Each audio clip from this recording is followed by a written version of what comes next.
বাসর রাতে ৩ কেজি পুঁটি মাছ কাটার জন্য ধরিয়ে দিল মহুয়ার বড়জা। মহুয়া মাছগুলোর দিকে অবাক দৃষ্টিতে তাকিয়ে রয়েছে। তার দৃষ্টি লক্ষ্য করে বড়জা কড়া গলায় বললেন, শুধু তাকিয়ে থাকলে হবে, জলদি মাছগুলো কেটে নাও। এত মাছ? অস্পষ্ট সুরে কথাটি বললে মহুয়া। তার যা কথাটি শুনতে না পেলেও বিদ্রূপ করে বলে, তোমার তো মেলা গুণ, তোমার মামা তো তোমার গুণের বর্ণনা করতে করতে শেষ। দেখি কেমন গুণ তোমার, নাও শুরু করো। মহুয়া কথা না বাড়িয়ে শাড়ির আঁচল কোমরে পেঁচিয়ে বটি হাতে তুলে নেয়, অতঃপর মাছ কাটতে শুরু করে। এটা দেখে তার বড় যা বলে, এই তো বেশ হচ্ছে, সবটা কেটে ধুয়ে বেছে রাখো, আমি ঘুমাতে গেলাম। এটা বলে মহুয়ার বড় যা চলে যায়। মহুয়া মনমরা হয়ে মাছ কাটতে থাকে। নিজের ভাগ্যের উপর খুবই রাগ হচ্ছিল। এমন জীবন না দিলেও তো হতো। মহুয়ার বড় যা অর্থাৎ রানী কলতলা থেকে ঘোরের মধ্যে প্রবেশ করতে তার ননদ ফিরোজা বলে, বড় ভাবি তুমি একা এলে যে, নতুন ভাবিকে বাইরে একা রেখে আসলে কেন? সে কাজ করছে। কাজ? ফিরোজা অবাক হয়ে যায়। রানী খুব স্বাভাবিক গলায় বলে, হ্যাঁ, মাছ কাটতে বসিয়ে দিয়েছি। এমনিতেও আজ বাসর তো হবে না, তাই এটা করেই রাত পার করুক। কি, এই জন্যই মতির কাছ থেকে ৩ কেজি পুঁটি মাছ কিনেছিলে? ফিরোজার বিস্ময় কাটে না। সে প্রশ্নের জবাব না নিয়েই বাহিরে চলে আসে। কলতলায় বসে মহুয়া মাছ কাটছিল। ফিরোজা এসে নরম গলায় বলে, ভাবি হাত ধুয়ে ঘরে আসো, তোমাকে এসব করতে হবে না। ফিরোজার পিছনে রানীও সেখানে এসে উপস্থিত হয়। মহুয়া ননদের কথা শুনে তার দিকে তাকায়। তৎক্ষণাৎ বড় যাকে দেখে তার চোখে চোখ রাখে। অর্থাৎ তার এখন কি করা উচিত? রানী খুবই কড়া গলায় বলে, ফিরোজা, তোমার যদি এত মায়া লাগে তবে তুমি তোমার ছোট ভাবিকে সাহায্য করতে পারো, কিন্তু হ্যাঁ, মাছ সব সুন্দরভাবে কেটে বেছে না দেওয়া অবধি তোমার ছোট ভাবি উঠতে পারবে না। ভাবি তুমি তো এমন না, তাহলে নতুন ভাবির সঙ্গে এমন করছো কেন? তাছাড়া এত মাছ একা হাতে কাটা সম্ভব? সম্ভব, খুবই সম্ভব। মেয়ে তো খুব গুণী, গুণের তো কম বয়ান দিল না। এবার গুণটা প্রকাশ করুক। রানী ব্যঙ্গ করে কথাটি বলে। ফিরোজা রানীকে বোঝানোর চেষ্টা করে, কিন্তু না, রানী শোনে না। এই সব মাছ মহুয়াকে কাটতে হবে, তাতে যত রাত হবে হোক। ফিরোজা খুবই শান্ত গলায় বলে, মেয়েটার কি দোষ বলো? পরিবার ভুল করেছে এখানে, শুধু শুধু মেয়েটাকে, শুধু শুধু তৌসিফ আমাকে কতটা ভরসা করতো জানো? ও আমার জন্য আপন ছোট ভাইয়ের মতো ছিল। আমি আমার সেই ছোট ভাইয়ের জন্য পাত্রী ঠিক করলাম। পাত্রী তার পছন্দ হলো, সব হলো, কিন্তু বিয়ের আসরে গিয়ে দেখি পাত্রী বদলে গেছে। সুন্দরী পাত্রী মুহূর্তে কালো হয়ে গেল, তার পরিচয় বদলে গেল। যখন এটা নিয়ে কথা উঠল তখন তার বাড়ির লোক কি বলেছে? বলেছে মেয়ে খুব গুণী, আপনাদের সংসারের লক্ষ্মী হবে, এখন হোক লক্ষ্মী। এতটুকু বলে রানী থামে। ফিরোজা চুপ হয়ে যায়। অতঃপর রানী আবার বলে, তৌসিফটা রাগে দুঃখে এই রাতে ঘর ছাড়লো, কোথায় গিয়েছে কে জানে। স্বামীকে তো রাখতে পারে নাই, এবার বাসর রাতটা মাছ কেটেই কাটাক। অনেক গুণ না, গুণটা দেখাক। তোমার যদি এত দরদ লাগে তবে তুমিও তার সঙ্গে মাছ কাটতে বসো। এটা বলে বিরক্তি নিয়ে রানী চলে যায়। ফিরোজা তার যাবার পানে তাকিয়ে থাকে। অতঃপর সে মহুয়াকে সাহায্য করতে এগিয়ে যায়। মহুয়া এটা দেখে বলে, অনেক রাত হলো আপা, আপনি ঘরে গিয়ে ঘুমান, আমি সবটা সামলে নিব। ফিরোজা মুচকি হাসি দিয়ে মহুয়ার দিকে তাকায়। মেয়েটার কণ্ঠটা বেশ মিষ্টি, খুব নমনীয় গলায় কথা বলল। বেশ লাগলো ফিরোজার।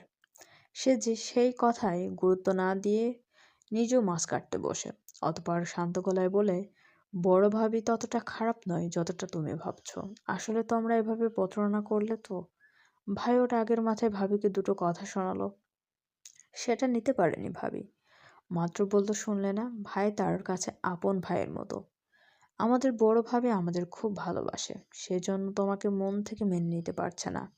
তবে চিন্তা করো না, কয়েকটা দিন যাক, সব ঠিক হয়ে যাবে। মহুয়া কিছু বলল না, চুপ করে শুধু শুনলো।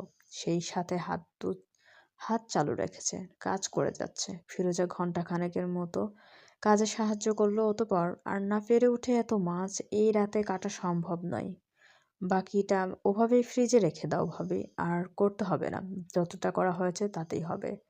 আপনি যান আপা, আমি সামলে নিব। মহুয়া বেশ শান্ত গলায় বলল। সে বেশ ভয় পাচ্ছে।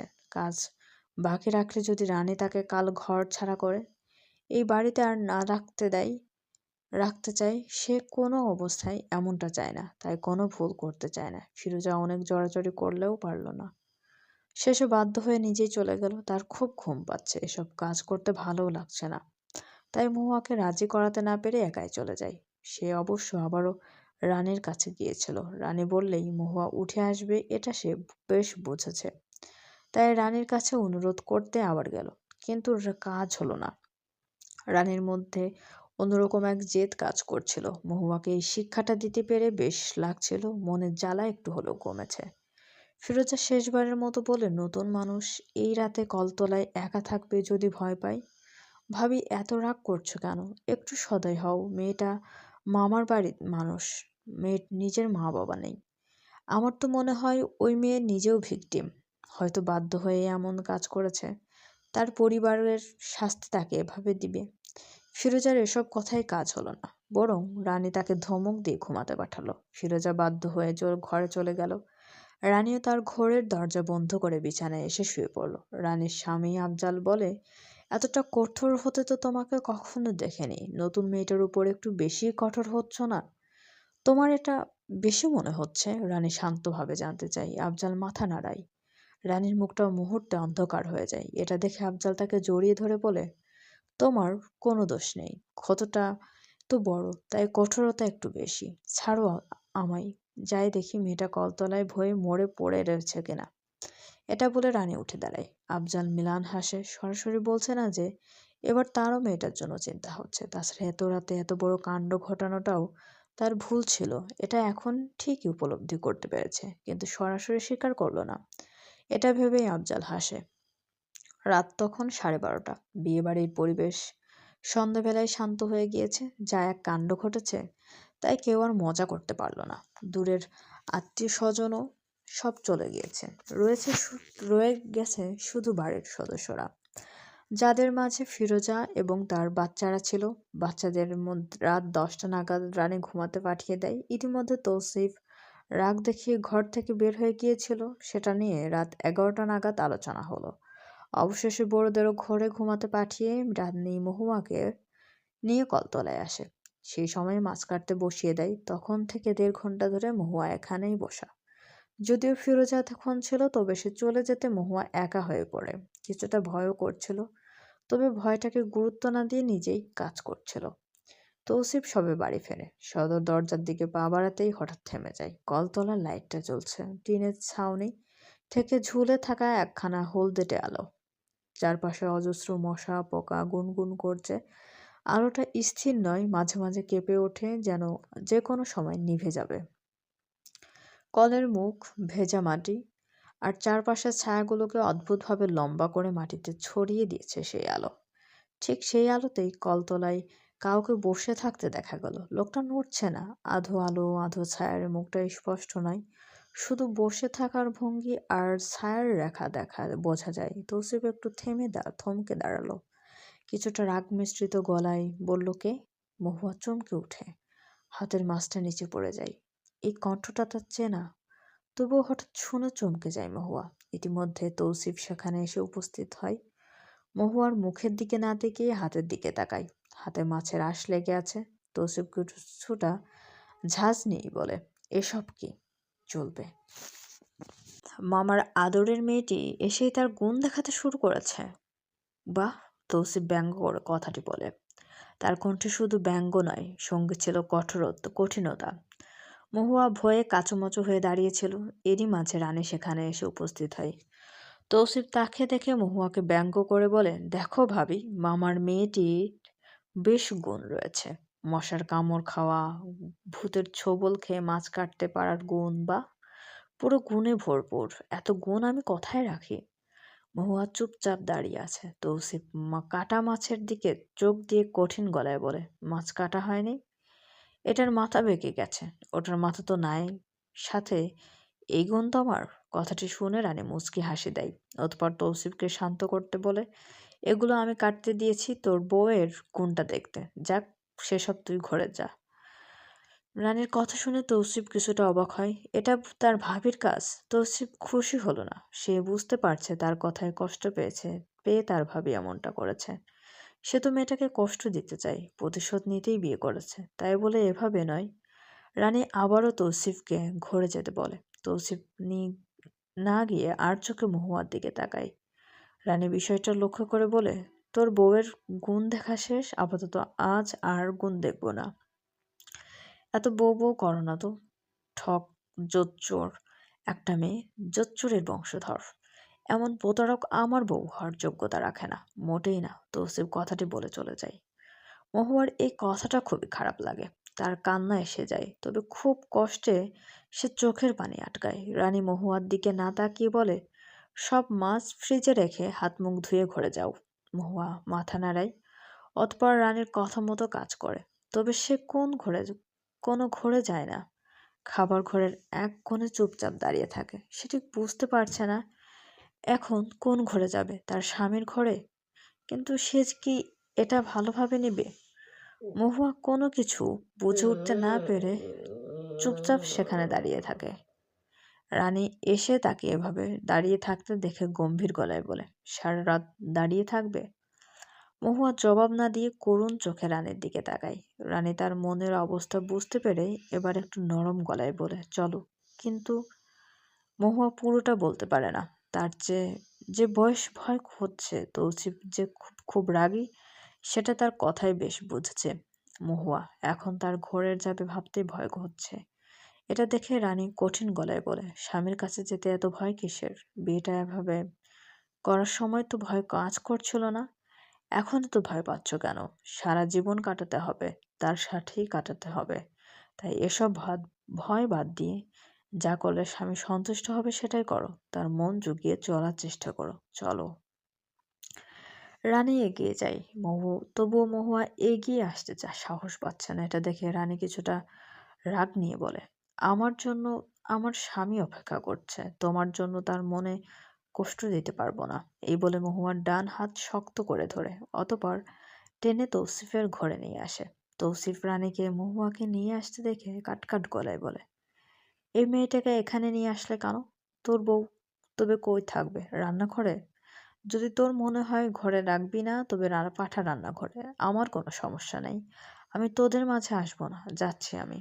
এটা বলে কাউকে কিছু বলার সুযোগ না দিয়ে রানী চলে যায়। তৌসিফ বিরক্তিকর মুখ নিয়ে মহুয়ার দিকে তাকায়। মহুয়া মেঝের দিকে তাকিয়ে রয়েছে। সে বেশ ভয় পাচ্ছে। ভয়ে সোজা হয়ে সেখানেই দাঁড়িয়ে রয়েছে। এটা দেখে তৌসিফ রাগী গলায় বলে, খুঁটির মতো দাঁড়িয়ে আছো কেন? দেখলেই মন চাই চড়িয়ে গাল লাল করে দিই, জোচ্চোরের মেয়ে। মহুয়া কথাটি শুনে অপমানিত হয়।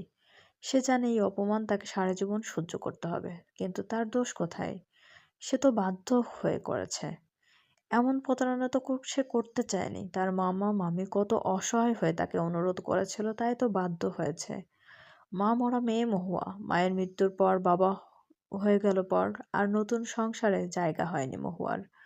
অতঃপর মামা তাকে জায়গা দিল। একজন অনাথ যেভাবে বড় হয় সেভাবেই সে বড় হয়েছে। কিছুটার অন্যের বোঝা হয়েই তবুও ভালোই ছিল। যতটা ছিল খারাপ নয়। মামার সংসারে বেশ কয়েক বছর কাটালো। বয়স বাড়লো, 17 বছর বয়স থেকে তার জন্য পাত্র দেখা হচ্ছিল, কিন্তু না, মনের মতো পাত্র পাওয়া যাচ্ছিল না। গায়ের রংটা চাপা বলে কেউ পছন্দ করছিল না। যারা করেছে তাদের চারিত্রিক বৈশিষ্ট্য ভালো নয়, তাই মামা দিল না।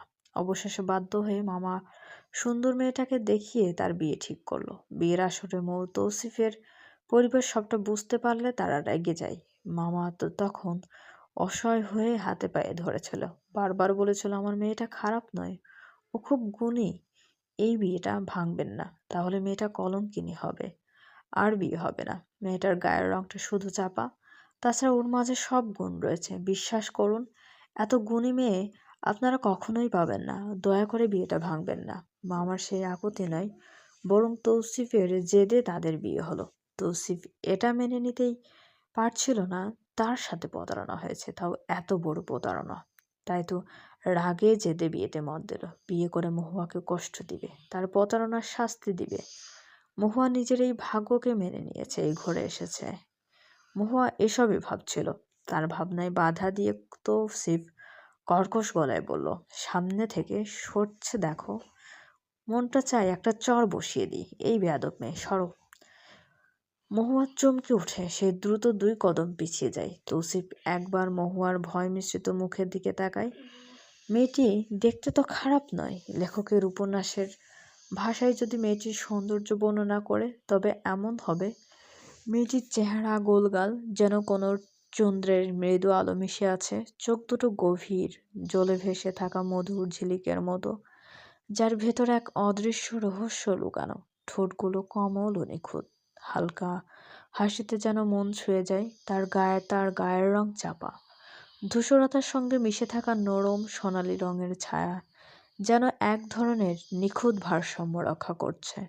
পুরো মুখ মায়া ভরা এক টুকরো চুপচাপ জাদু, যা শুধুই তাকালে মনের ভিতর স্নিগ্ধতা ও আকর্ষণ বাড়ায়। তৌসিফ নিজের ভাবনার দেখে বোকা বনে গেল। নিজের মনে মনে একটা গালি বসিয়ে দিল, বলে, শালা জোচ্চোর, এটা জোচ্চোর, এভাবে দেখার কিছু নেই। অতঃপর মহুয়াকে উদ্দেশ্য করে বলে, যদি মনে হয় রাতটা এভাবে খুঁটি হয়ে পার করতে পারবে তবে সেটাই করো, আর যদি মনে হয় পারবে না তবে বিছানার এ পাশে শুয়ে পড়ো। খবরদার ঘুমের মাঝে আমার গায়ের উপর এসে যেন না পড়ো, তাহলে কিন্তু খুব খারাপ হবে, একদম লাগিয়ে দেব কয়েকটা। এটা বলে তৌসিফ নিজের পাশে গিয়ে শুয়ে পড়ল। মহুয়া তখনও দাঁড়িয়েছিল। তৌসিফ তার দিকে আর চোখে তাকিয়ে বলে, লাইট বন্ধ করে দাও। মহুয়া দ্রুত বন্ধ করে দেয়। তৌসিফের আদেশ পাওয়া মাত্রই কাজটি করে। এটা দেখে তৌসিফ মনে মনে হাসে, বেশ ভালো তো, বউ মানুষ এভাবে কথা শোনার আগে কাজ করে দিলে মন্দ নয়, এটা ভেবেই হাসছে তৌসিফ। এদিকে মহুয়া সংকোচ কাটিয়ে ধীরে ধীরে এবার তার পাশে এসে শুয়ে পড়ে।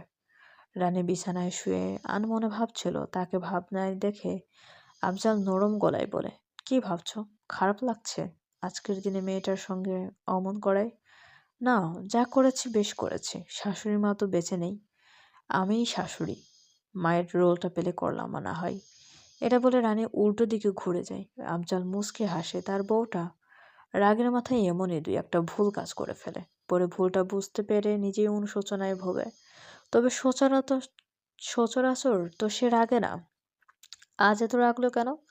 তৌসিফের ওই কথাটায়। হ্যাঁ, তৌসিফ বউ নিয়ে বাড়ি এসে রানীর উদ্দেশ্য বলে, ভাবি, আমি তোমার থেকে এমনটা আশা করিনি। আমি ভেবেছি তুমি আমাকে সন্তানের মতোই ভাবো। তুমি আমার জন্য যেই পরিবার খুঁজে বের করবে সেটা ভালোই হবে। তোমার ভরসায় ওই বাড়ির মেয়ে দেখতে গেলাম, শেষে কিনা তারা প্রতারক বের হলো। তোমাকেই তো দায়িত্বটা দিয়েছিলাম, ঘটকও তোমার পরিচিত, তাও এটা জানতে পারলে না? তারা তাদের বিবাহিত মেয়েকে দেখিয়েছে এবং মেয়েটা অন্য কারোর সাথে দেওয়ার ফন্দি করেছে, এবং বিয়েটা অন্য কারোর সাথে দেওয়ার ফন্দি করেছে। তৌসিফের এই কথাটা বড্ড গায়ে লেগেছে রানের। বিশেষ করে তার মনের হয়েছে তৌসিফ ভাবছে সে তার জন্য ইচ্ছে করে এমন পরিবার বাছাই করেছে। হয়তো সে সবটা জানতো, সে তৌসিফের ভালো চায় না বলেই এটা করেছে, এমনটাই রানী ভাবছে। সেজন্য প্রচণ্ড কষ্ট পায়, যেটার আগে বদলে যায়, যেটার বদলা সে মহুয়ার উপর দিয়ে নেয়। আফজাল সবই বুঝতে পারে। সে নিজের স্ত্রীর মন ভালো করতে বলে, তৌসিফ তোমাকে খারাপ ভাবছে না। সে সেই সময়ের আগে ওই কথাটা বলেছে, বিশ্বাস করো, ও কখনোই এটা ভাববে না যে তুমি ওর খারাপ চাইতে পারো, কখনো না। তাই অকারণে কষ্ট পেও না। তাছাড়া যা হওয়ার তো হয়েই গেছে। এবার বড় ভাবি হিসেবে তোমার উচিত ভাইয়ের সংসারটা গুছিয়ে দেওয়া। আফজাল কথাটি বলে রানীর জবাবের আশায় বসেছিল, তবে রানীর থেকে কোনো জবাব আসে না। রানী ঘুমিয়ে পড়েছে। তার কথা শুনতে পায়নি ভেবে আফজাল কিছুটা হতাশ হলো। চলবে। মহুয়া মৃদু স্বরে কান্না করছিল। আজ যা হলো তাতে কান্না করাটা স্বাভাবিক। এতক্ষণ অবধি বহু কষ্টে কান্নাটা আটকে রাখছিল, এখন আর সম্ভব হচ্ছে না, তাই চোখের পানি ছেড়ে দিল। তবে যথাসম্ভব শব্দ না করার চেষ্টা করছে, যাতে তৌসিফ বিরক্ত না হয়। মহুয়া যতই চেষ্টা করুক, তৌসিফ ঠিকই তার কান্নার শব্দ শুনতে পাচ্ছিল। একই বিছানায় পাশাপাশি দুজন শুয়ে আছে, একজন কান্না করলে অন্যজন শুনতে পাবে, স্বাভাবিক। তৌসিফও স্বাভাবিকভাবে শুনতে পাচ্ছে, তবে সে ভেবে পাচ্ছে না এখন তার কি করা উচিত। আপন মনে বিড়বিড় করে বলে, আমার কান্না থামানো উচিত? কিভাবে থামাবো? পরক্ষণে আবার নিজেই নিজেকে বলে, কাঁদুক, ঠক জোচ্চোর মেয়ের কাঁদাই উচিত। কিছুক্ষণ এভাবে বিড়বিড় করে অবশেষে না পেরে ধমকে সুরে বলে, পাশে শুয়ে ভেটকি মাছের মতো কান্না করছো কেন? আমি আরামে ঘুমোচ্ছি, সেটা সহ্য হচ্ছে না? এই, থামো বলছি, থামো। আর যদি কাঁদো না, তবে তুলে আছাড় মারবো বলে দিলাম। মহুয়া ভয়ে কেঁপে ওঠে। সে মুখ চেপে ধরে কান্না আটকানোর চেষ্টা করছে, কিন্তু সম্ভব হচ্ছে না। তবুও সে সাধ্য অনুযায়ী চেষ্টা করছে। তৌসিফ ঘুরে মহুয়ার অবস্থা দেখে আপন মনে হেসে বলে, বউ মানুষকে এভাবে ধমকের উপর রাখতে হয়, এটা খুব কাজে দেয়। মহুয়া ফুঁপিয়ে কান্না করছে, শত চেষ্টা করেও কান্নাটা থামাতে পারছে না। তৌসিফ খুবই বিরক্ত হয়। এখন সারা রাতেই মেয়ের কান্না শুনবে, তাহলে হলো। শান্তির ঘুম শেষ। তৌসিফ এবার উঠে বসে, আরো জোরে ধমক দেওয়ার প্রস্তুতি নেয়। মহুয়া তৌসিফকে উঠে বসতে দেখে ভয় পেয়ে যায়। সে উঠে বসে কিছুটা পিছিয়ে যায়, ভয় মিশ্রিত কণ্ঠে বলে, আমাকে মারবেন না, দয়া করুন। আমি চেষ্টা করছি কান্না থামানোর, কিন্তু হচ্ছে না। ক্ষমা করুন। কান্নার জন্য কথা জড়িয়ে যাচ্ছে। তবুও বুঝে নিল। অতঃপর কিছুটা অবাক দৃষ্টিতে মহুয়ার দিকে তাকায়। বিরক্তি নিয়ে মনে মনে বলে, মেয়েটা ভাবছে আমি তাকে সত্যিই ধরে আছাড় মারবো। আরে ভাই, বলছি তার মানে কি সত্যিই মারবো নাকি? আমি এত খারাপ ছেলে? লোকে ঠিকই বলে ভালো মানুষের দাম নাই, কেউ তার কদর করে না। মহুয়া তৌসিফের তাকানো দেখে আরো ভয় পাই। সে গুটিসুটি মেরে বসে আছে। তৌসিফ গভীর নজরে তাকে পর্যবেক্ষণ করে। সবুজ রঙের সুতির শাড়ি গায়ে জড়ানো, আঁচলটা ভালোভাবে পেঁচিয়ে বসে রয়েছে।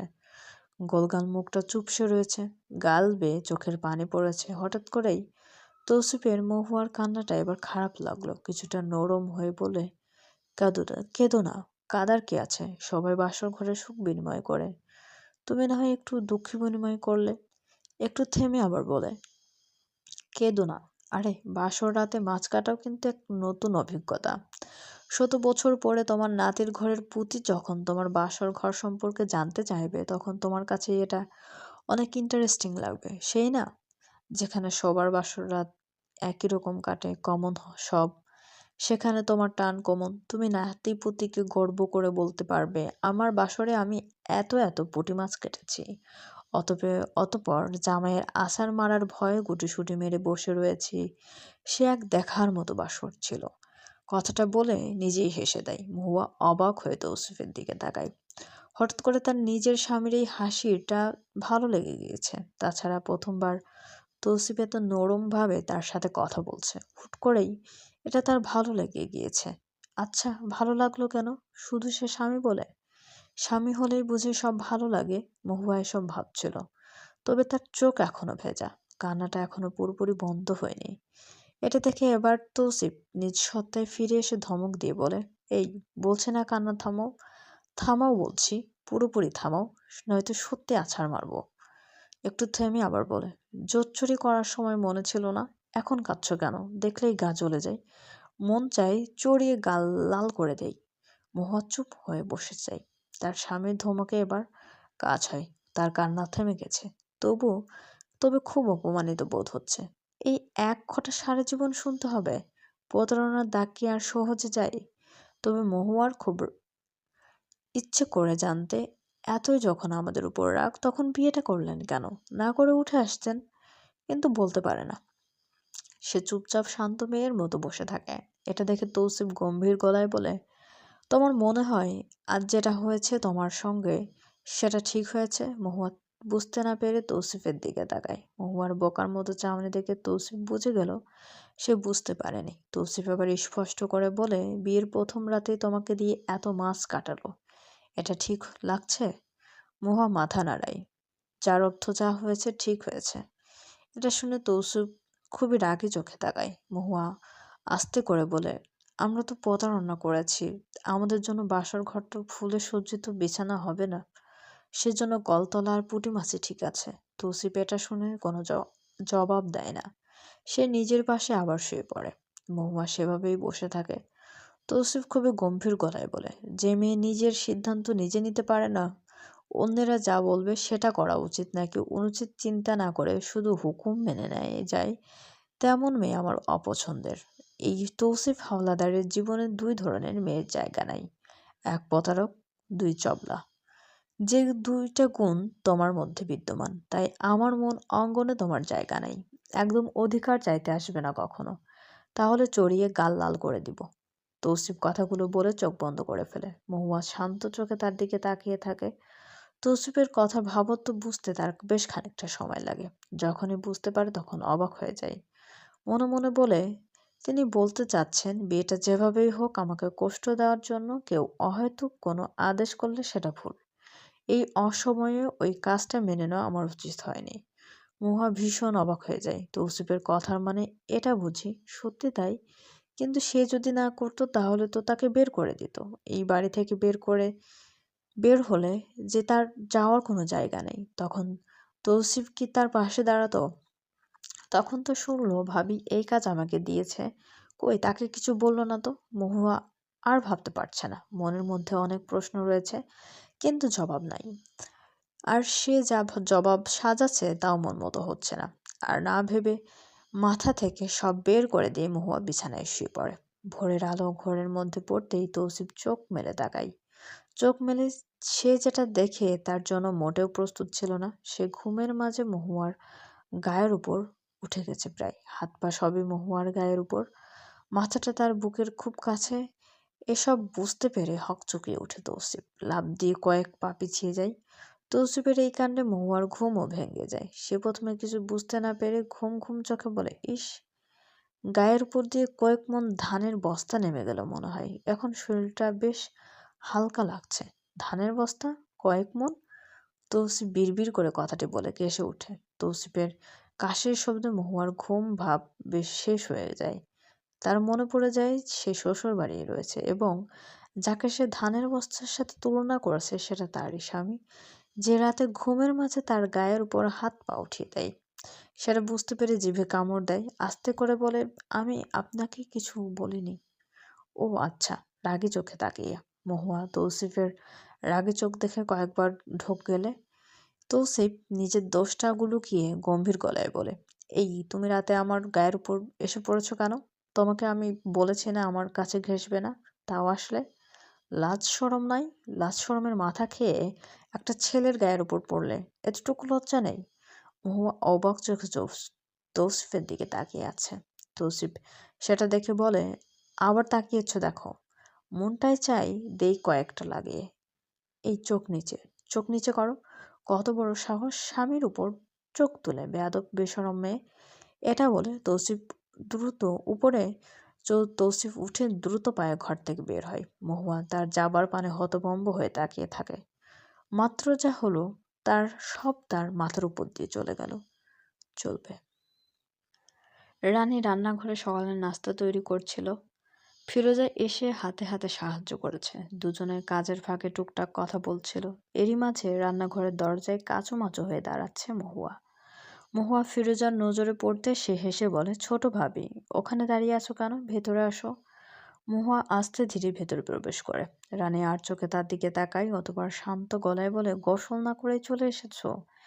এই না এত গুণী মেয়ে, এসব জ্ঞান নাই? রানীর কঠিন গলার শব্দ শুনে মহুয়া মাথা নিচু করে চুপচাপ দাঁড়িয়ে থাকে। রানী তার দিকে সরাসরি একবার তাকিয়ে বলে, যাও গোসল করে এসো। কিন্তু কেন? কথাটি বলে মহুয়া বকা বনে যায়। সে তো স্পষ্ট করে বলতে পারছে না তাদের মাঝে কিছুই হয়নি, গোসলের প্রয়োজন নেই। তার কেমন লজ্জা করছে। তাই সে চুপচাপ দাঁড়িয়ে থাকে। রানী সবটাই বুঝতে পারে, তবুও তেড়া তেড়া করে বলে, সারা পাড়াকে জানাবে যে স্বামী প্রতারক, বউ মেনে নেয়নি।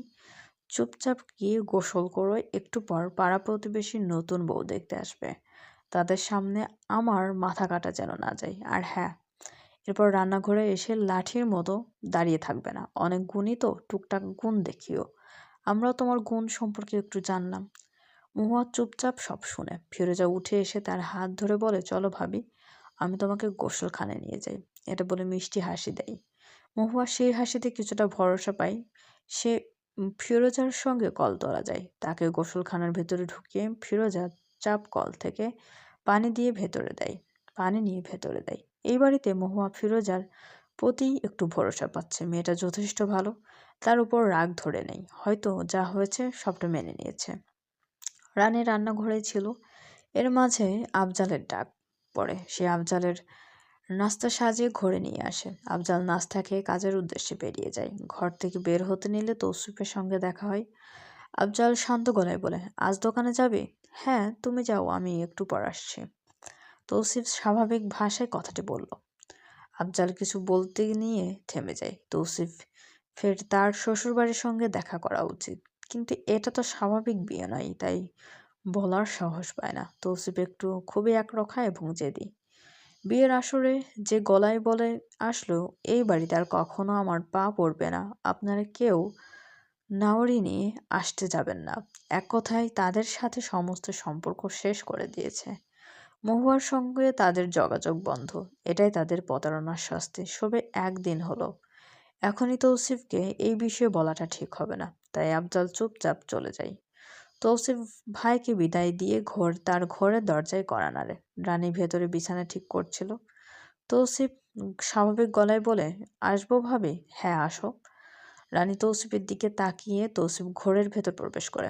একে অপরের দিকে তাকায়, তবে কেউ কোনো কথা বলে না। অতঃপর দুজনের নীরবতা ভেঙে একসঙ্গে বলে, দুঃখিত।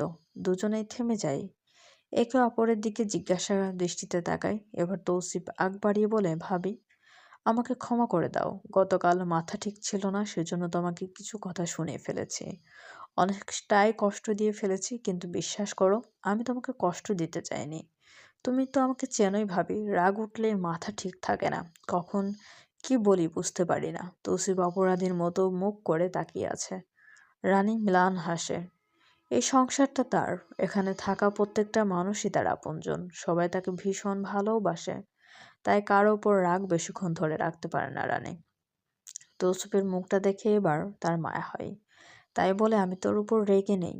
আর হ্যাঁ, সব ভুলে গেছি আমি। তাছাড়া দোষটা আমারই। আমার ওই পরিবার সম্পর্কে আরো খোঁজ নেওয়া উচিত ছিল, কিন্তু নেইনি।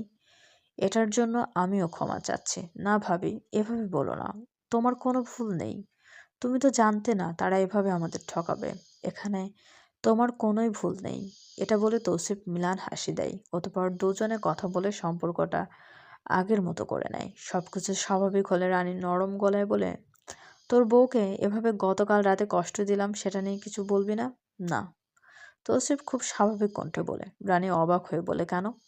তোর মনে হয় না এটা ভুল? তা নয়, আমি কিছু বলবো না, কারণ আমি জানি সঠিক সময় আসলে তুমি নিজেই বুঝতে পারবে গতকাল যা করেছ সেটা ঠিক কিনা। আর যদি তোমার দ্বারা কোনো ভুল হয়েও থাকে, তবে সেটা তুমিই ঠিক করে নেবে। আমার ভাবিকে আমি খুব ভালো করে চিনি। এটা বলে তৌসিফ মিষ্টি এক হাসি দেয়। রানীও হাসি দেয়। অতঃপর বলে, চল তোর নাস্তাটা দিই, এরপর তোর বউ করবে সব। আজ না হয় ভাবি করলো। ধুর, ওটার কথা বাদ দাও তো। ঠক, জোচ্চোর, ওটাকে বউকে মানে। এটা বলে বিরক্তি দেখিয়ে তৌসিফ চলে যায়। রানী তৌসিফের যাবার পানে তাকিয়ে থাকে। তার মনে পড়ে যায় গতকাল রাতে আফজালের বলা কথা। তখন সে ঘুমায়নি, শুধু না বলে শোনার ভান ধরেছিল। আফজাল ঠিকই বলেছে, তার উচিত তৌসিফের সংসার সাজিয়ে দেওয়া। এটা তার দায়িত্ব। পরক্ষণে রানীর পাশের বাড়ির কাকিমার কথা মনে পড়ে যায়। সে তার উপর হেসে কত না ব্যঙ্গ করে বলেছে, দিচ্ছ তো দেবরের বিয়ে, এবার বুঝবে আসল সংসার কেমন। এতদিন তো ভাবি ভাবি বলে হেদিয়ে মরতো। আহা, মায়ের মতো ভাবি। এখন বউ আসছে, বউয়ের ভালোবাসা পেয়ে ভাবি টাবি ভুলে যাবি। দুদিন পর সন্তান হবে, সুখের সংসার করবে, তখন কি আর তোমার কথা মনে রাখবে? তোমার মায়ের মতো দেখবে। উল্টা বদ্ধা মহিলার থেকে নিজের সন্তানকে বাঁচাতে হাড়ি আলাদা করবে নতুন বউ। আর যাই হোক, জায়ের খবরদারি কোনো মেয়েই মানবে না। শুধু কি তাই, আরো কত না কথা শুনছে রানী। 15 বছর বয়সে সংসারে পা দেয়। তখন শাশুড়ি ছিল। 2 বছরের মাথায় শাশুড়ি মা মারা যায়। অল্প বয়সেই পুরো সংসার এবং সংসারের মানুষদের দায়িত্ব কাঁধে তুলে নেয় রানী। পুরো 18 বছর কাটিয়ে দেয়। শাশুড়ি মায়ের মৃত্যুর সময় তৌসিফের বয়স ছিল মাত্র 10 বছর, আর ফিরোজার 12। সেই সময় রানীও ততটা বড় না হলেও তাদের চেয়ে বড় ছিল। বয়স কম হলেও দায়িত্বটা বড় ছিল। সবটা সামলে নিয়েছে। নিজের সন্তানের মতোই তৌসিফ এবং ফিরোজাকে দেখেছে। এক কথায় বললে পেলে পুষে বড় করেছে। বিয়ের এত বছরে সন্তান না হওয়ায় রানীর দেবর এবং ননদের প্রতি টানটা একটু বেশিই ছিল। আর আজ শুনছে সেই দেবরের বউ আসলে দুদিনের সংসার ভাগ হয়ে যাবে। তারা তাকে ভালো চোখে দেখবে না। অতঃপর এমন একটা কাণ্ড ঘটলো, এভাবে প্রতারণার মাধ্যমে তৌসিফের বিয়ে হলো, আর সে এসে রানীর উপর রাগ ঝাড়ল।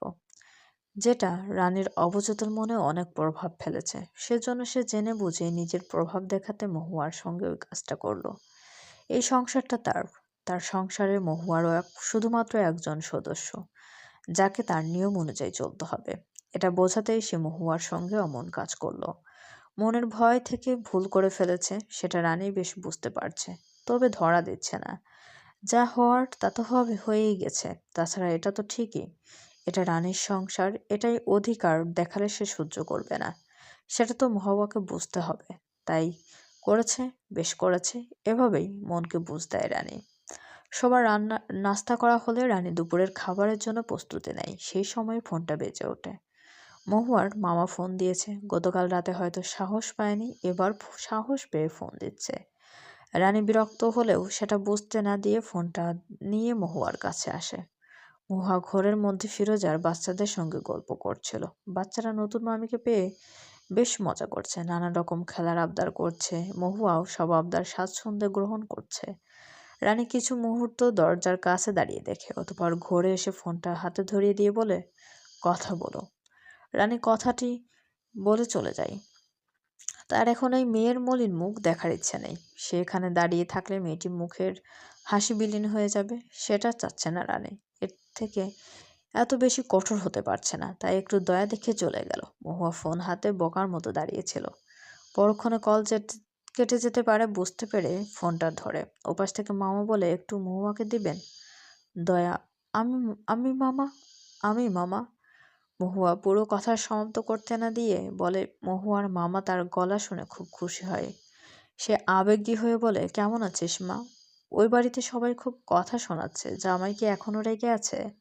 তোর উপর অত্যাচার করছে? কেন অত্যাচার করলে আপদ আবার নিয়ে আসবে বুঝি ঘরে? পাশ থেকে মামের গলা শুনে মহুয়া থ মেরে যায়। সে একটু মামার সাথে দুঃখ ভাগ করে নিয়ে কাঁদতে চাচ্ছিল, পরক্ষণে সিদ্ধান্ত বদলে নেয়। সে খুব স্বাভাবিক গলায় বলে, সব ঠিক আছে মামা, তারা বেশি কিছু বলেনি।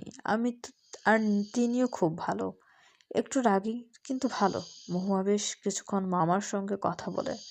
মহুয়া ভালো আছে শুনে মামা খুব খুশি হয়। সে মহুয়াকে প্রাণ ভরে দোয়া করে যাতে সে সব সময় সুখী হয়। মহুয়া সব শুনে মন মরা হয়ে যায়।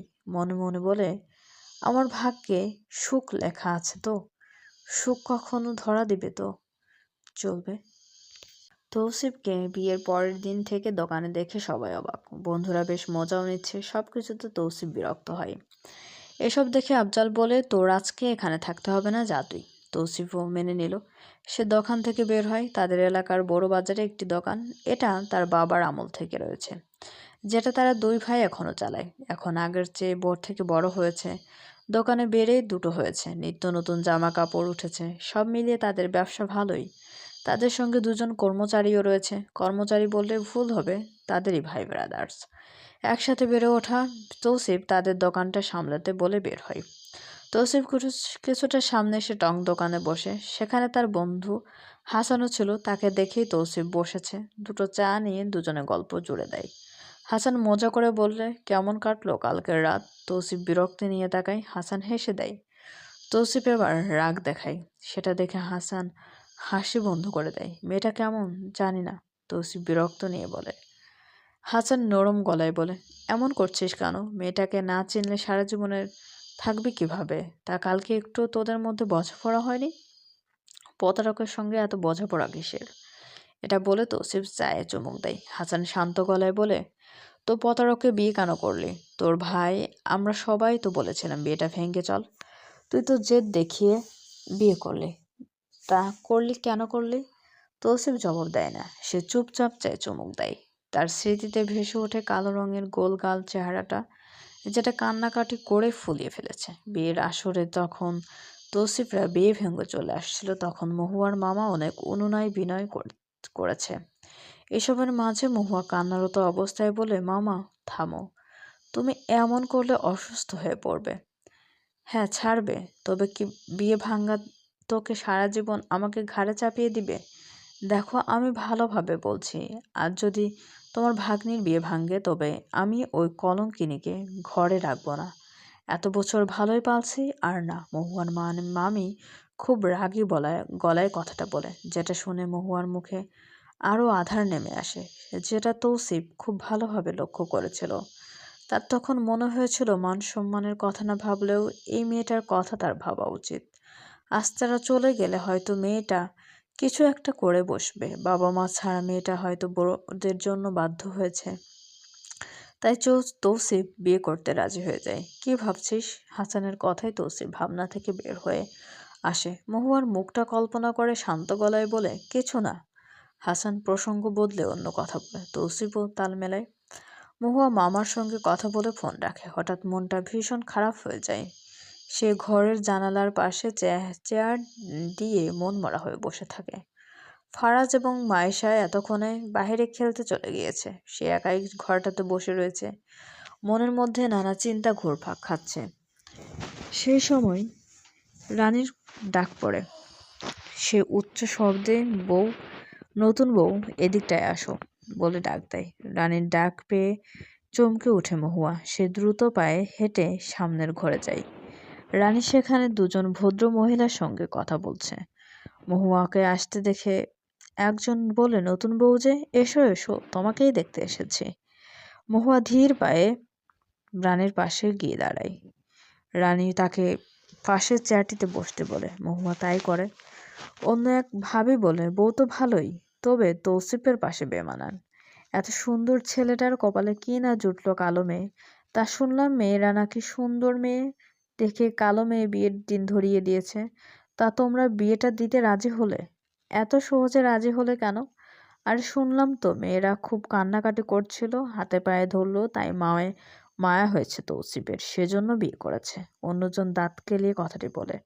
মহুয়া লজ্জায় মাথা নিচু করে বসে থাকে। রানী মহুয়ার দিকে তাকিয়ে খুবই ভদ্রভাবে বলে, পুরনো কাসুন্দি ঘেটে লাভ নাই ভাবি। জোড়া লাগানো ছিল বলেই বিয়ে হয়েছে, এটা মানতেই হবে। তাই এসব কথা যত তাড়াতাড়ি ভোলা যায় ততই মন ভালো। নতুন বউ দেখতে মায়াবী, এত মায়াময় চেহারা বা কয়জনের হয় বলেন? এদিক দিয়ে তৌসিফ কিন্তু ঠকেনি। তাছাড়া সুন্দর ছেলেদের পাশে শ্যামলা বউ ভালো লাগে। দুজন সুন্দর হলে মানাতো না। একটু থেমে রানী আবারও বলে, নতুন বউ, যাও ভাবিদের জন্য চা বানিয়ে নিয়ে আসো। মহুয়া আদেশ পেয়ে রানীর দিকে তাকাই। রানী চোখ দিয়ে ইশারা করে রান্নাঘরে যেতে। সেখানে ফিরোজা রয়েছে, সে সব দেখিয়ে দেবে। মহুয়া চুপচাপ উঠে যায়। এবার ভাবিরা রানীকে পরামর্শ দিচ্ছে, মেয়েকে এত আদর না দিতে, পরে সর্বনাশ তারই হবে। যার জবাবে রানী বলে, সংসার জীবনের কম তো বয়স হলো না। আমি দীর্ঘ এই যাত্রায় যেটা বুঝেছি তা হলো, শাসনটা ঘোরের মধ্যে করা উচিত, আদরটা সবাইকে দেখিয়ে। কারণ সে তো আমার বাড়ির সদস্য। তাকে অন্যের সামনে অসম্মানিত করে নিজের দাপট দেখানোর মাঝে গর্ব নয়, লজ্জা থাকে। তাই আমাদের সংসারটা নিয়ে না ভাবলেও চলবে।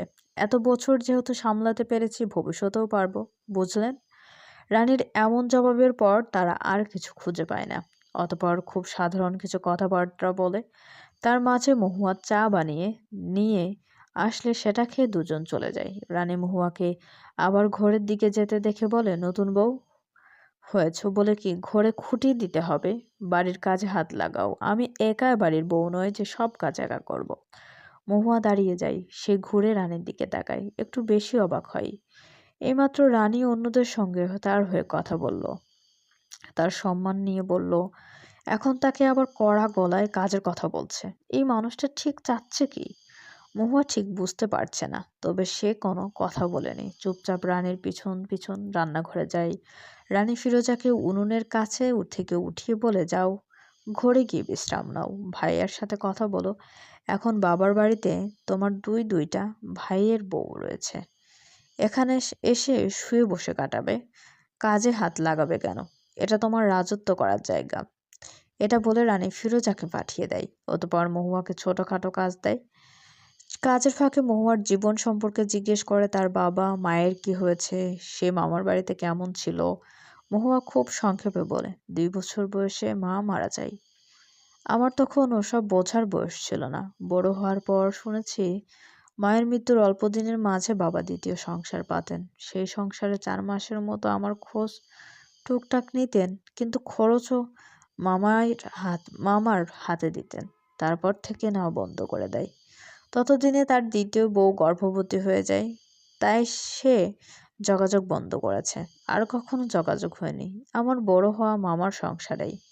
সেখানে কেমন ছিলে? রানী প্রশ্নটি করে মহুয়ার দিকে তাকায়। মহুয়া প্রথমে প্রশ্নটা বুঝতে পারে না, পরক্ষণে বুঝে বলে, বাবা মা ছাড়া একটা মেয়ে মামা মামির সংসারে থাকলে যেমন থাকে তেমন। খুব একটা খারাপ ছিলাম না, যতটা ছিলাম ভালোই। এর চেয়ে ভালো থাকাটা মায়ের আঁচলেই মানায়, অন্যের আশ্রয় নয়।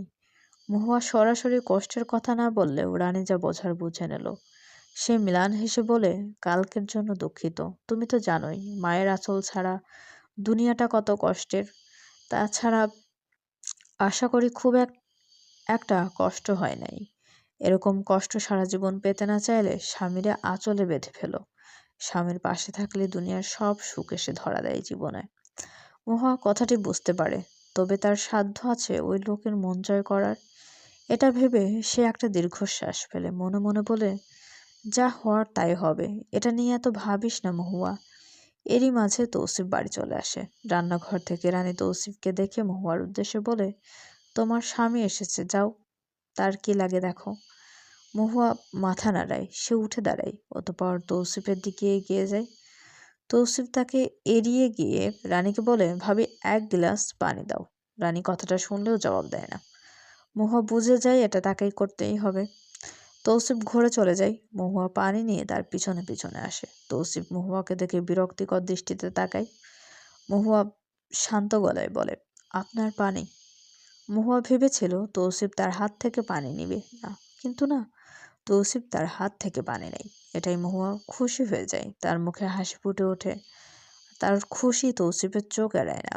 সে তাই ভাব নিয়ে বলে, পানির সঙ্গে রাগ দেখাতে হয় না, তাই নিলাম। নয়তো তোমার হাত থেকে পানি নিয়ে পান করার ইচ্ছা আমার নাই। তুমি বিশেষ কিছু নাও। শেষ কথাটি শুনে মহুয়ার মুখের হাসি বিলীন হয়ে যায়। সে বিশেষ কিছু নয়, সেটা তো সে জানে, তবে এভাবে সরাসরি বলার কি আছে। তৌসিফ মহুয়ার মলিন মুখ দেখে আপন মনে হাসে। তার অতঃপর বলে, যার মনে মেঘ সহজে জমানো যায় তার জন্য হৃদয়ে প্রেম জাগে না।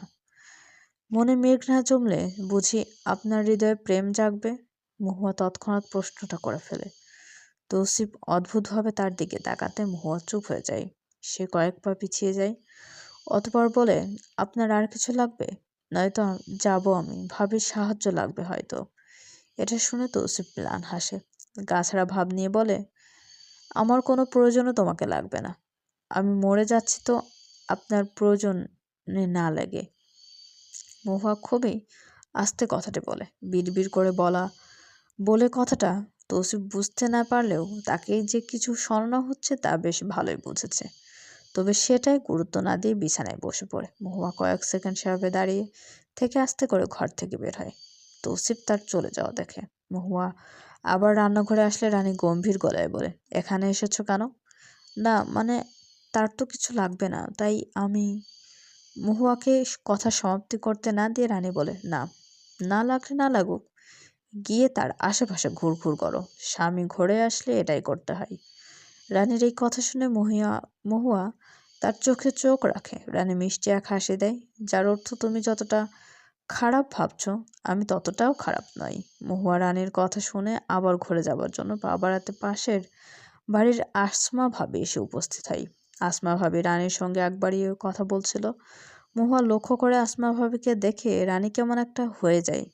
তার মুখটা একদম শুকিয়ে যায়, কপালে বিন্দু বিন্দু ঘামও দেখা দিচ্ছে। সেই সাথে রানী আসমার সঙ্গে খুবই কাটকাট গলায় জবাব দিচ্ছে। সে যে আসমাকে দেখে বিরক্ত তা তার হাব ভাব দেখেই বোঝা যাচ্ছে। মহুয়া কিছু বুঝতে পারে না। সে শুধু মনে হয় রানীর সঙ্গে আসমার কিছু একটা রয়েছে। নয়তো আসমা হেসে হেসে বলল, কেন আমি আশায় কষ্ট পেয়েছ ভাবি? মনটা বেশি ধুকপুক করছে? রানী কথাটা শুনে কেমন একটা হয়ে যায়। সে মহুয়াকে তখনও দাঁড়িয়ে থাকতে দেখে রাগী গলায় বলে, এখনো দাঁড়িয়ে রয়েছে কেন? যেতে বলছি না? লোকের কথা শুনছো? চলবে। রানীর ধমক শুনে মহুয়া দ্রুত পায়ে হেঁটে ঘরে আসে। তৌসিফ বিছানায় শুয়ে ফোন টিপছিল। মহুয়া ঘরের মধ্যে ধীর পায়ে পায়চারি করে। দৃষ্টি তৌসিফের দিকেই দেওয়া। তৌসিফও আর চোখে মহুয়াকে দেখে বেশ খানিকটা সময় এভাবে কেটে যায়। এবার তৌসিফ উঠে দাঁড়ায়। সে বিছানা ছেড়ে আলমারির কাছে যায়। মহুয়া তার পিছনে গিয়ে আস্তে করে দাঁড়ায়। তৌসিফ একটা জামা বের করে ঘুরতে মহুয়ার সাথে ধাক্কা খায়। মহুয়ার মাথাটা তৌসিফের বুকের সাথে লাগে। তৌসিফ বিরক্ত হয়ে বলে, চোখের মাথা খেয়েছো? এখানে সঙ্গের মতো দাঁড়িয়ে আছো কেন? বেশ কিছুক্ষণ ধরে দেখছি আমার আশেপাশে ঘুরঘুর করছো, সমস্যা কি? না মানে ভাবি বলল তো আপনার পিছু পিছু থাকতে, মহুয়া ভীত গলায় বলে। তৌসিফ এটা শুনে আরো রেগে গিয়ে বলে, তোমার মনে হয় কি এভাবে চোখের সামনে ঘুরলে আমি তোমাকে মেনে নিব? তোমার সাথে সব মিটমাট করে নিব? মহুয়া জবাব দেয় না। তৌসিফ এতে আরো রেগে যায়। রাগ নিয়ে বলে, বেয়াদব মেয়ে, জবাব দিচ্ছ না কেন? কি দিব? মহুয়ার প্রশ্নে তৌসিফ হতাশ হয়। সে কণ্ঠে কিছুটা গম্ভীরতা ফুটিয়ে তুলে বলে, এটা বিয়ে কোনো খেলা নয় যে এ শিখিয়ে দিল এটা করো সেটা করলে স্বামী স্ত্রীর মধুর সম্পর্ক তৈরি হয়ে যাবে। এটা বিয়ে, এটা মন থেকে অনুভব করতে হয়, যা করতে হয় সেটা নিজ থেকে করতে হয়, বুঝলে বোকা মেয়ে? মহুয়া তৌসিফের দিকে আর চোখে তাকায়। সে কোনো কথা বলে না, তবে মাথা নাড়ায়, যার অর্থ সে বুঝেছে। তৌসিফ এবার তৌসিফের এবার হাসি পেল। মেয়েটার সহজ সরল মুখটা দেখতে হাসতে মন চাইলো, তবে চাইলো না, তবে হাসলো না, বরং রাগে রাগে ভাব নিয়ে বলল, চপলার মতো দাঁড়িয়ে আছো কে দেখো? মন চায় কয়েকটা লাগিয়ে মহুয়া লাফিয়ে পিছিয়ে যেতে নিলে পড়ে যায়, তবে মেঝেতে পড়ে না। তৌসিফ আগেই ধরে নেয় তাকে। মহুয়া কেঁপে উঠে। তার কোমরে তৌসিফের হাত, শরীরের সঙ্গে শরীর লাগছে, অন্যরকম লাগছে মহুয়ার। সে সেই অনুভূতি নিয়েই তৌসিফের দিকে তাকায়। তৌসিফও তাকিয়েছিল। দুজনের চোখাচোখি হয়। মহুয়ার হঠাৎ মনে পড়ে এভাবে বিয়ে হবে ভেবে সে অনেক ভাবনায় পড়ে গিয়েছিল। যেও স্বামী নামক মানুষটার সঙ্গে কল্পনায় মধুর স্মৃতি সাজাতে পারেনি, মনের মধ্যে তার জন্য মায়া জাগাতে পারেনি, কারণ তার মনে দ্বিধা কাজ করত। এভাবে বিয়েটা আদৌ হবে? যদি হয় তবে তার স্বামী তাকে কখনো মেনে নিতে পারবে? এসব ভাবনায় মহুয়ার তার স্বামীর প্রতি মায়া জাগানো হয় না। তার মনে হয় এই স্বামীকে ভালোবাসলে সে শুধু কষ্টই পাবে, ভালোবাসা যাবে না। কিন্তু আজ হঠাৎ করেই কোন কারণ ছাড়া যেন সে তার স্বামীর মায়ায় জড়িয়ে গেছে। কোনো কারণহীন তাকে ভালো লাগছে মহুয়ার। ইতিমধ্যে তৌসিফ মহুয়াকে সোজা দাঁড় করিয়ে দূরে সরে যায়। মহুয়াকে গভীর ভাবনায় দেখে একটু জোরেই বলে, ঠিকভাবে হাঁটতে চলতে পারে না, এই নাকি গুণের বাহার? দেখলাম তো গুণ, সেই বিয়ের থেকে দেখছি ফ্যাস ফ্যাস কান্না আর লোক ঠকানো, এছাড়া কি বা গুণ আছে? তৌসিফের এসব কথায় মহুয়ার ভাবনায় বাধা পড়ে। তার এবার নিজের উপর রাগ হয়। এই মানুষটা সারা জীবন তাকে এই খোঁটা দিয়েই যাবে, আর সে কিনা সেই মানুষটাকে নিয়ে ভালো কিছু ভাবছে। এই ভাবনার জন্য এবার রাগ হচ্ছে। সেই রাগ থেকে বলে বসে, তো বিয়ে করেছিলেন কেন? করতেন না বিয়ে? যে বিয়ে করে এত আফসোস হয় সেটা করলেন কেন? মাছ সমুদ্র ভেসে যেতাম না হয় আমি, বিয়ে করে কেন শুধু কথা শোনাচ্ছেন? মহুয়ার রাগ নিয়ে কথাগুলো শুনে তৌসিফ সন্ধিহান চোখে তাকায়। অতঃপর বলে, তুমি নিজ থেকে কিছু বলতেও পারো। আমি তো ভাবছিলাম সবার কথা শোনা আর কাদাই তোমার ধর্ম, এখন দেখছি কথাও জানো। যাই হোক, শোনো মেয়ে, আমি এমনই, সারা জীবন এমনই কথা শোনাবো। থাকতে হয় থাকো, না হয় ভাগো, কিন্তু হ্যাঁ, মুখে মুখে তর্ক করবে না, এটা একদম সহ্য করবো না। বউয়ের মতো থাকবা, নয়তো কয়েকটা লাগিয়ে দিব। বউয়ের মতো কিভাবে থাকে? মহুয়া সাহস করে প্রশ্নটা করেই ফেলে। সে করবে না ভেবেছিল, তবুও করে ফেলল। তৌসিফ তার প্রশ্ন শুনে কঠিন গলায় বলে, বউ হবে নম্র, ভদ্র, শান্ত, স্বামীর কথা শুনবে, স্বামীর সব কথা শুনবে। এটা শুনে মহুয়া অবাক হয়। এই লোকের তো ঘুরিয়ে ফিরিয়ে বোঝায় সে চুপচাপ সব মেনে নেয়, শান্ত থাকে, এটা তার পছন্দের নয়। এখন আবার অন্য কথা বলছে। এই লোকের মাথায় সমস্যা। একমুখে কত কথা। তৌসিফ বোধহয় তার মনের ভাব বুঝতে পারে, সেজন্য তার পাশে গিয়ে খুব আস্তে করে বলে, এটাই বউয়ের ধর্ম। তবে হ্যাঁ, যে স্বামী তাকে সম্মানের রাখবে তার জন্য সে এমন বউ হবে। অসম্মানের স্থানে কথা শোনাটাকে গোলামি বলে। সেটার মাঝে বউয়ের নম্রতা কিংবা শান্ত মনোভাব ফুটে ওঠে না, শুধু ভয় আর গোলামিই ফুটে ওঠে। এটা বলে তৌসিফ ঘর থেকে বের হয়। মহুয়া কান চেপে ধরে, তার কানের মধ্যে কেমন করছে। লোকটা কি বলল? তার যে কথাই তার প্রতি অসম্মান ফুটে উঠবে সেটা না শোনো, সম্মানের সাথে যেটা বলবে সেটা শুনবে, এসবই বলল। মহুয়া ভাবতে পারছে না সে বিছানায় ধপাস করে বসে পড়ে। আসমার কথা আসমার কথা বলে চলে যায়। রানী প্রচণ্ড রেগে রয়েছে, তার আচরণে সেটা প্রকাশ পাচ্ছে। ফিরোজা বেশ অনেকটা সময় ধরে আসমাকে লক্ষ্য করছে, অতঃপর না পড়ে বলে, বড় ভাবি, কার ওপর রেগে আছো? হয়েছে কি? কিছু না, এটা বলে রানী নিজের কাজে মন দেয়। ফিরোজা আরও কয়েকবার একই কথা জানতে চায়। শেষে না পেরে রানী বলে, নিজের ভাগ্যর উপর রেগে রয়েছি মানে? ফিরোজা কিছু বুঝতে পারে না। রানী প্রসঙ্গ বদলে ফেলে। যতই প্রসঙ্গ বদলাক, তার কানে এখনো আসমার বলা কথাটা বাজে। সে খুব ব্যঙ্গ করে বলেছে, দেবর বিয়ে দিলে যতই বিয়ের আসরে পাত্রী বদলে যাক, বিয়ে তো হয়েছে। খুব শীঘ্রই সুখবর শুনবো, তাই না? বউটা কালো, তবে তোমার চেয়ে এই দিক দিয়ে এগিয়ে।